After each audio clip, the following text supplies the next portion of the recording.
اللہ قرآن کی اس آیت میں جو میں سناؤں گا، یا ایھا الذین آمنوا اتقوا اللہ وکونوا مع الصادقین۔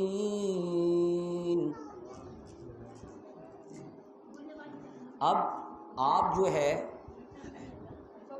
آیت کریمہ آپ نے سنی، اچھا یہ بتائیں پہلے اللہ تبارک و تعالی نے یہ قرآن کس لیے نازل فرمایا؟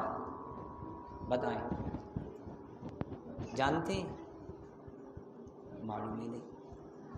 یاد رکھیں قرآن کریم ایصال ثواب کے لیے ہے، بعد میں نیا مکان ہم بناتے ہیں قرآن پڑھوا لو برکت کے لیے۔ ہم نے سوچا ابا کا انتقال ہو گیا قرآن پڑھوا لو، اماں کا انتقال ہو گیا قرآن پڑھوا لو، بچی کا انتقال ہو گیا قرآن پڑھوا لو، نئی گاڑی لائے ہیں نکال کے قرآن پڑھوا لو، منت مانی ہے شادی کی ہے وہ بات الگ ہے، شادیوں میں خوب ڈانس پارٹیاں کی، پھر بعد میں گنگا میں نہا لو قرآن پڑھوا لو۔ میرے بھائیوں قرآن کریم ان تمام چیزوں کے لیے یقیناً ہے، قرآن کریم کے ذریعے برکت نازل ہوتی ہیں، مگر یاد رکھیں قرآن کریم گھر میں پڑھوانے کے لیے بعد میں ہے، گاڑی میں پڑھوانے کے لیے بعد میں ہے، قرآن کریم کسی کے لیے ایصال ثواب کرنے کے لیے بعد میں ہے۔ اللہ تبارک و تعالی نے یہ قرآن کریم سب سے پہلے میری اور آپ کی رہبری کے لیے نازل فرمایا، اور اسی کو قرآن فرماتا ہے وَهَذَا كِتَابٌ أَنزَلْنَاهُ مُبَارَكٌ فَاتَّبِعُوهُ وَاتَّقُوا لَعَلَّكُمْ تُرْحَمُونَ۔ اور یہ برکت والی کتاب ہم نے نازل کی ہے تاکہ تم اس پر عمل کرو، اس کی پیروی کرو اور اللہ سے ڈرو تاکہ تم پر اللہ کی رحمتیں نازل ہوں۔ پتہ چلا کہ یہ قرآن کریم اللہ تبارک و تعالی نے اس لیے نازل فرمایا ہے کہ اس قرآن کریم کو پڑھا جائے اور پڑھ کر اس پر عمل کیا جائے۔ جب قرآن کریم کو پڑھا جائے گا، پڑھ کر اس پر عمل کیا جائے گا تو پھر اللہ کی رحمتوں کا نزول ہوگا، اس لیے اللہ نے یہ قرآن نازل فرمایا۔ اچھا ایک بات بتائیں، ساری دنیا میں سب سے زیادہ پڑھی جانے والی کتاب کون سی ہے؟ جلدی بولیں، کون سی ہے؟ قرآن۔ ساری دنیا میں سب سے زیادہ پڑھے جانے والی کتاب وہ بھی اللہ کا کلام قرآن ہے، مگر افسوس کے ساتھ یہ الفاظ کہے جاتے ہیں بر صغیر میں اس طرف اس ہمارے ایشیا میں سب سے زیادہ بھی پڑھی جانے والی کتاب اللہ کا کلام قرآن ہے، مگر افسوس کے ساتھ یہ الفاظ کہے جاتے ہیں کہ بغیر سمجھے بغیر جانے بغیر سمجھے بھی سب سے زیادہ پڑھے جانے والی کتاب بھی قرآن ہے۔ 10 قرآن ہو گئے، 20 قرآن ہو گئے، پورے رمضان کے مہینے قرآن پڑھے۔ پہلے تو افسوس کے ساتھ قرآن پڑھتے نہیں، جب پڑھتے ہیں تو ہمیں معلوم ہی نہیں کہ اللہ ہم سے اس قرآن میں فرمانا کیا چاہتا ہے، میسیج کیا دینا چاہتا ہے، بتلانا کیا چاہتا ہے۔ میرے بھائیوں قرآن کریم میں 80 سے زیادہ جگہوں پر یا 70 سے زیادہ جگہوں پر اللہ نے فرمایا ہے یا ایھا الذین آمنوا، کیا فرمایا؟ اے ایمان والو، اے ایمان والو۔ ہم اور آپ ایمان والے ہیں یا نہیں؟ کبھی سوچا یار قرآن میں اللہ نے ہمیں مخاطب فرمایا بہت سی جگہوں پر، چلو وہی آیتیں پڑھ لو کون میں اللہ ہم سے کہنا کیا چاہتا، فرمانا کیا چاہتا، ہمیں کوئی مطلب نہیں۔ اب کہنے افسوس کے ساتھ اپنے ضمیر سے آپ سوال کریں، اپنے آپ سے آپ سوال کریں میرے بھائی کہ ساری زندگی گزر گئی، سارا وقت گزر گیا، اپنے ضمیر سے اپنے آپ سے سوال کریں وہ قرآن جو اللہ نے میری اور آپ کی رہبری کے لیے نازل کیا تھا، میرے بھائیوں ہم سے وہ قرآن اس پر عمل کرنا تو چھوڑیے، ہم سے قرآن پڑھنا تو چھوڑیے، ہم سے پہلا کلمہ بھی صحیح انداز میں پڑھنا نہیں آتا۔ اگر یاد ہے تو مجھے سناؤ۔ سونے کو سنار جانتا ہے، علم کو علم والا جانتا ہے، کسانی کو کسان جانتا ہے، آپ مجھے سنائیے۔ پتہ چلا کہ بالکل اسی پر ہیں، کوئی پڑھ رہا ہے محمد الرسول اللہ تو کوئی پڑھ رہا ہے محمد الرسول اللہ تو کوئی پڑھ رہا ہے لا الہ، کوئی مطلب ہی نہیں۔ یہ قرآن ہے میرے بھائیوں، اسے کھولو، اور اس میں جھانکو دیکھو، یہ ترجمہ اعلیٰ حضرت عظیم البرکت نے عالموں کے لیے نہیں لکھا ہے، عالم تو جانتے ہیں یہ میرے اور آپ کے لیے لکھا ہے، ایسا ہی ہے۔ اب آگے بڑھیں، اب قرآن میں اللہ کیا فرمانا چاہتا وہ سنیں، یا ایھا الذین آمنوا اتقوا اللہ وکونوا مع الصادقین۔ خطاب کس سے ہے؟ کن لوگوں سے ہے؟ آپ بھی ایمان والے ہیں، میں بھی ایمان والا ہوں۔ قرآن میں اللہ کا جو خطاب ہے، جو قرآن کا جو فرمان ہے، وہ کس سے ہے؟ ایمان والوں سے۔ کس سے؟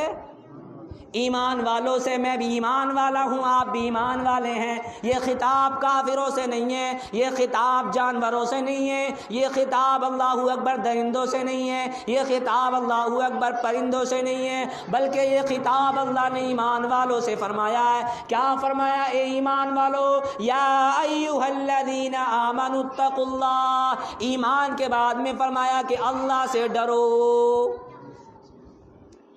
ایمان والوں سے فرمایا جا رہا ہے کہ اللہ سے ڈرو۔ اور یہ حدیث پاک ہے، حضرت معاذ بن جبل رضی اللہ تعالیٰ عنہ اس حدیث پاک کے راوی ہیں، وہ روایت کرتے ہیں کہ اللہ کے رسول صلی اللہ تعالیٰ علیہ وآلہ وسلم نے 3 نصیحتیں فرمائیں۔ یہ حدیث پاک ریاض الصالحین کے اندر بھی ہے۔ کیا نصیحتیں فرمائی اللہ کے رسول صلی اللہ تعالیٰ علیہ وآلہ وسلم نے؟ پہلی نصیحت فرمائی، اے اللہ اکبر اللہ اکبر، اے میرے صحابی، جہاں بھی رہنا، جس حال میں بھی رہنا، اللہ سے ڈرنا۔ جس کے دل میں اللہ کا ڈر ہوتا ہے اس کے سامنے دنیا کی کوئی حیثیت نہیں ہوتی ہے۔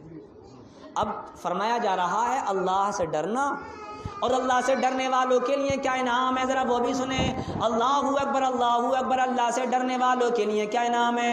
قرآن پاک میں اللہ فرماتا، بے شک اللہ سے ڈرنے والے کامیاب ہو گئے۔ ایک جگہ اللہ تبارک و تعالیٰ نے فرمایا، وَلِمَنْ خَافَ مَقَامَ رَبِّهِ جَنَّتَانِ۔ اللہ اکبر، جو اللہ تبارک و تعالیٰ سے ڈرا اس کے لیے 2 جنتیں ہیں۔ اللہ اکبر اللہ اکبر۔ پتہ چلا کہ جو اللہ سے ڈرے گا وہی کامیاب ہے، جس کے دل میں اللہ کا خوف ہوگا وہی کامیاب ہے۔ اب آگے فرمایا جا رہا ہے، وَكُونُوا مَعَ الصَّادِقِينَ، سچے لوگوں کے ساتھ ہو جاؤ۔ اللہ سے ڈر تمہارے سینے میں پیدا ہو گیا۔ اب فرمایا جا رہا ہے سچے لوگوں کے، برے لوگوں کی، جھوٹوں کی صحبت چھوڑ دو، تاکہ سچے لوگوں کی صحبت اختیار کرنے کے بعد تمہارے اندر بھی سچائی پیدا ہو جائے۔ یہ حدیث پاک مشکات شریف کی ہے، حضرت صفوان بن سلیم رضی اللہ تعالیٰ عنہ اس حدیث پاک کے راوی ہیں۔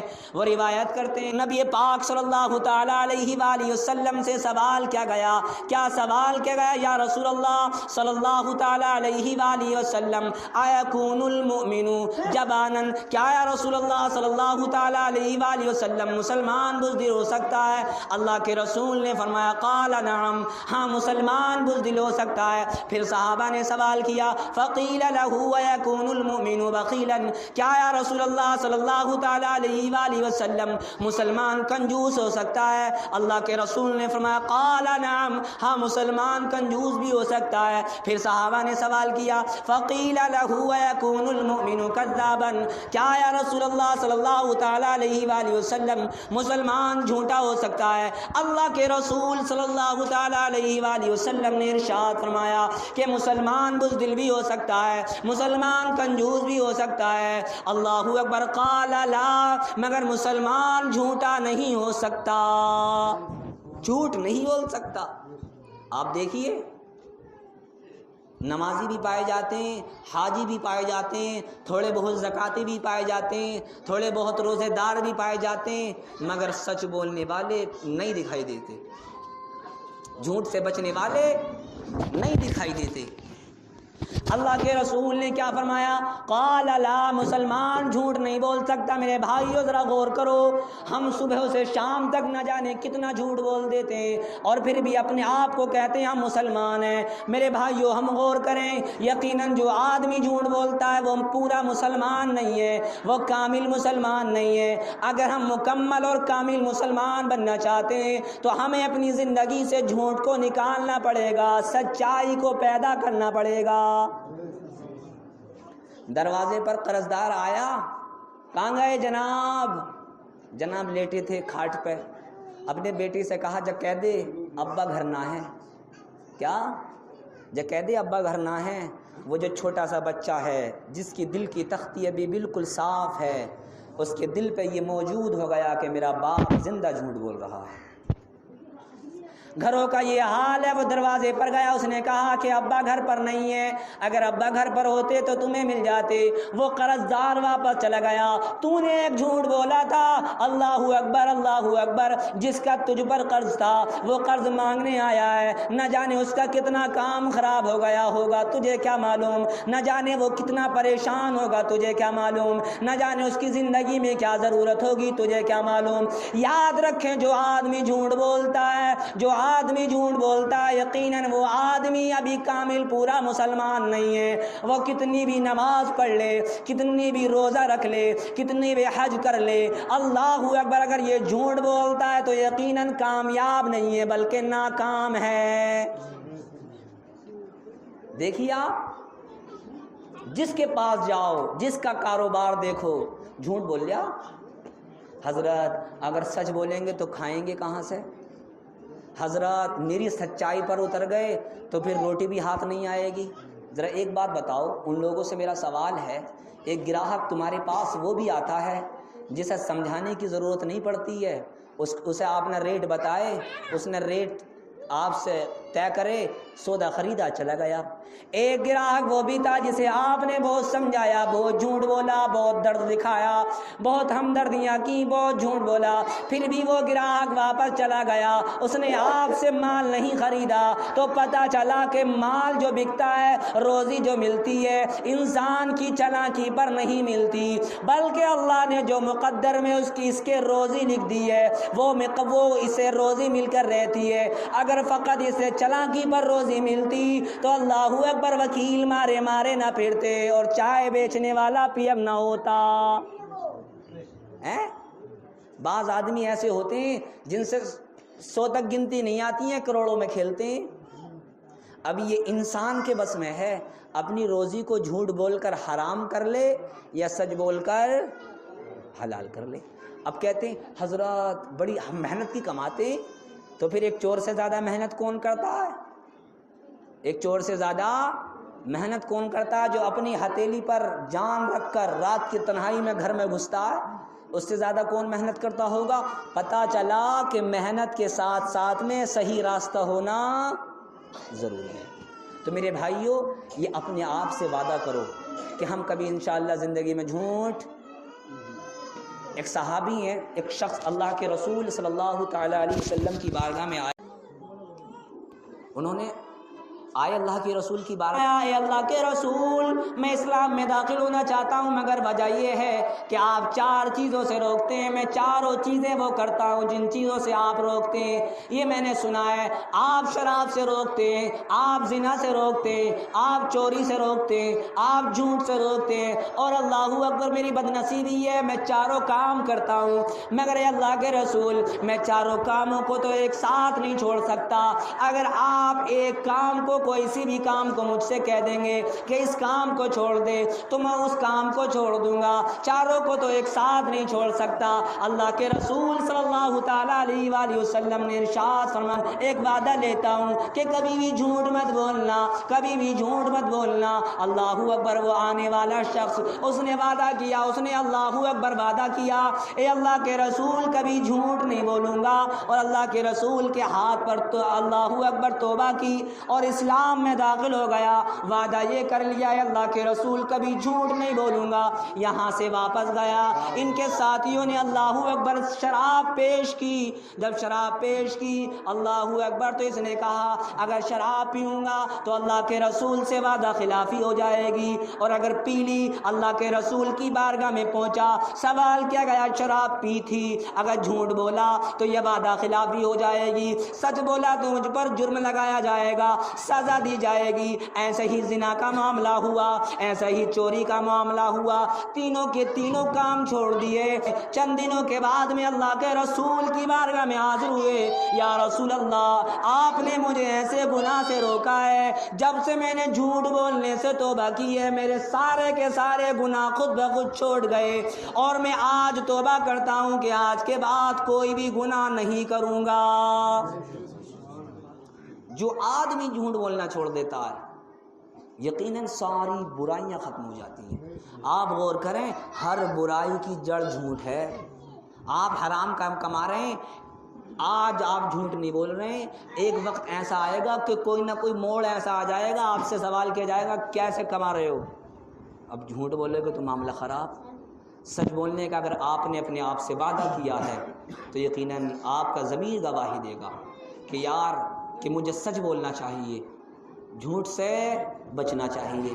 تو میرے بھائیوں، ہمیں اور آپ کو چاہیے ہم اپنے اندر سچائی پیدا کریں، تبھی تو فرمایا گیا وَكُونُوا مَعَ الصَّادِقِينَ، اے لوگوں سچے لوگوں کے ساتھ ہو جاؤ، ان کی صحبتیں اختیار کرو۔ یاد رکھیں آپ اللہ کے ولیوں سے محبت کرتے ہیں اور آپ اللہ کے ولیوں کی زندگی کو نہیں اپناتے، چاہے روزانہ فاتحہ دلا لو، چاہے ہر دن فاتحہ دلا لو، چاہے ہر وقت فاتحہ دلا لو، اگر آپ نے اللہ کے ولی کی زندگی کو نہیں اپنایا، فقط آپ ایصال ثواب پر منحصر رہے، تو آپ زندگی میں کامیاب نہیں بلکہ آپ ناکام ہیں۔